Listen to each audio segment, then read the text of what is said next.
Welcome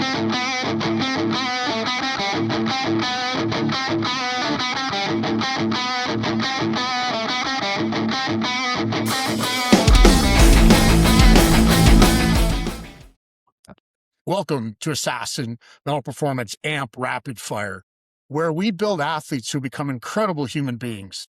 Talent might open the door, but leadership, accountability, and mindset determine how long you stay in the room. Today's guest is actually one of my students who I work with, Jordan Lupkus, a 13-year-old AAA defenseman playing for Team Dallas, who's competing against some of the top players, not only in Texas, but around the country, which is pretty amazing for his age. His long-term goal is to pursue a career in ice hockey. He's got a deep passion for it. But how about this one, folks? So he goes to the 13U National Championship for weightlifting. Nothing he really trains for. What's he do? He goes out, wins a gold, a silver, and a bronze. Not even his primary sport. That showcases talent and determination. Just amazing what this young man's able to do. The early mornings, the sacrifices, the ability to handle pressure, overcome setbacks, and stay committed to the process when results aren't guaranteed. I want to introduce you to Jordan Lupkus. Thanks, Carl. What I want to get down to is, who are you actually as a person, Jordan? If we took away the hockey, the gold medals, the silver medals, the bronze medals, who is Jordan? Well, I'd be a good Christian man. That's one of my main focuses, to be a good Christian man, to live by God's will. That's to live my life to the fullest that he wants me to live. Excellent. Great points there. It's great that you can speak about your faith. So many people are unwilling to do that. Where do you think that comes from? Your willingness to open up about who you really are, Jordan? My relationship with God. I have a very strong relationship with God, and he's helped me through a lot, and I can't take all the glory. That's great for such a young man to have such an incredible perspective on life. What really led you to where you are today? Not only winning those medals in Colorado, but just competing at the AAA level, which we originally talked about. You weren't there yet, but you are now. So why don't you tell me a little bit about that journey? I started my hockey journey 5 years ago. At the very towards the beginning of COVID. I'm sure there are some other players out there who watched the movie The Mighty Ducks and then decided to start playing hockey. I just found the passion for the game, and after my first year or two, I knew that I wanted to go somewhere with this sport. I've grown up in a gym my entire life.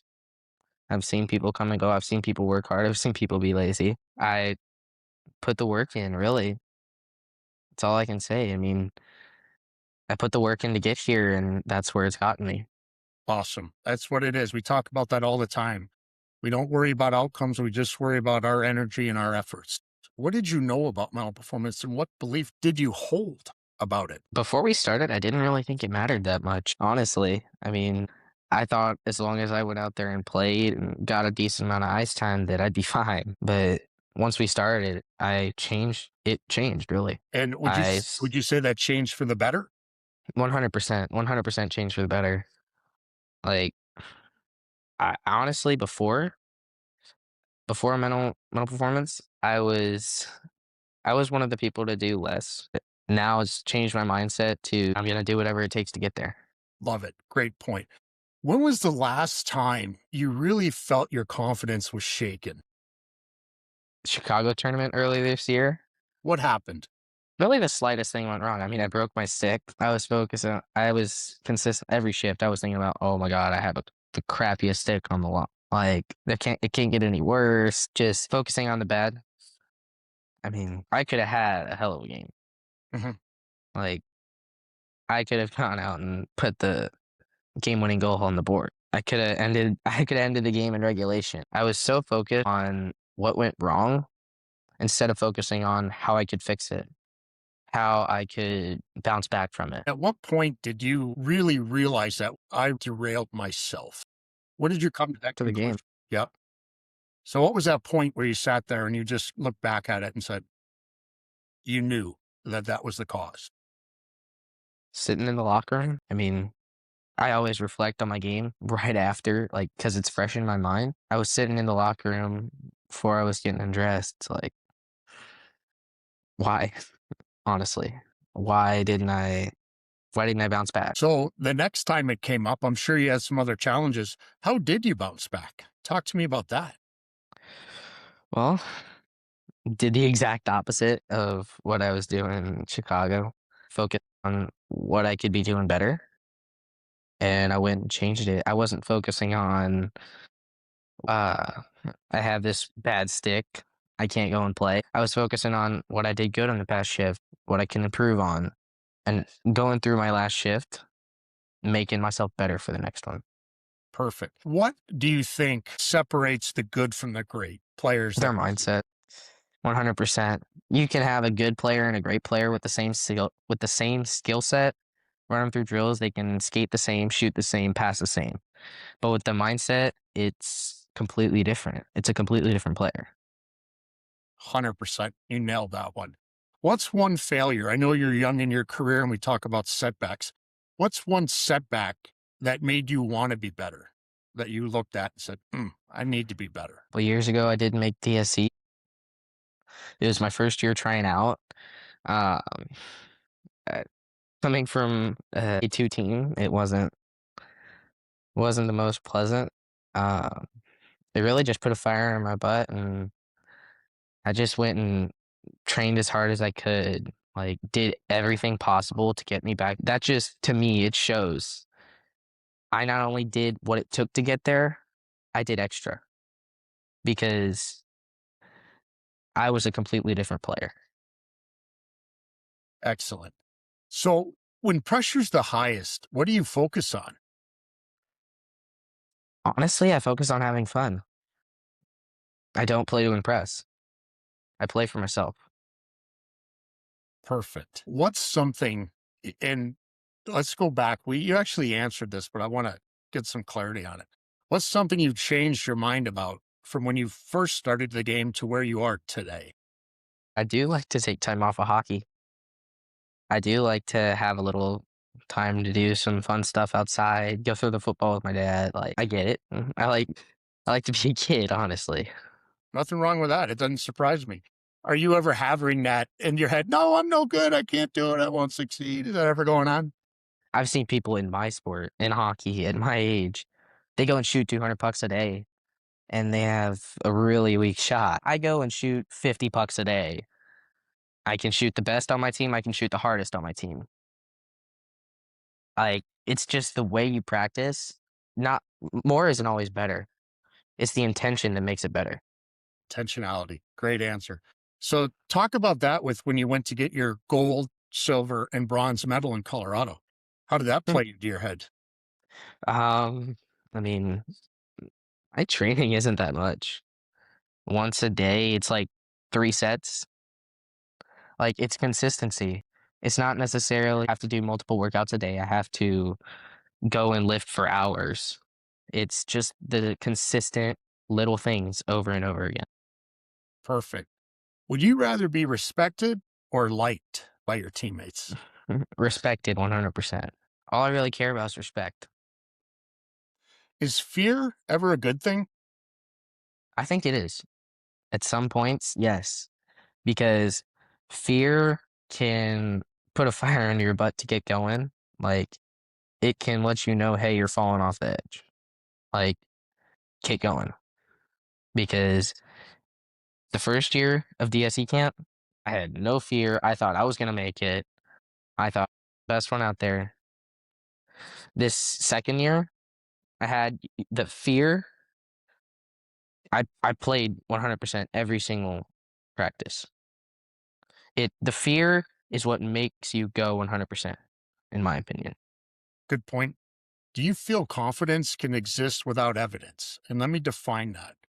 When I talk with athletes about evidence, and it's something you and I will work on when we meet again, where do you think the evidence comes from that creates your confidence? What would that evidence be? Things that you've done in the past, I Exactly. think it can affect not only you at this moment, but affect your future because you can do stuff in the past, you cannot do stuff in the past, and it'll either make or break your confidence. Do you think most people quit too soon when it gets difficult? 100%. Give me an Yeah, example.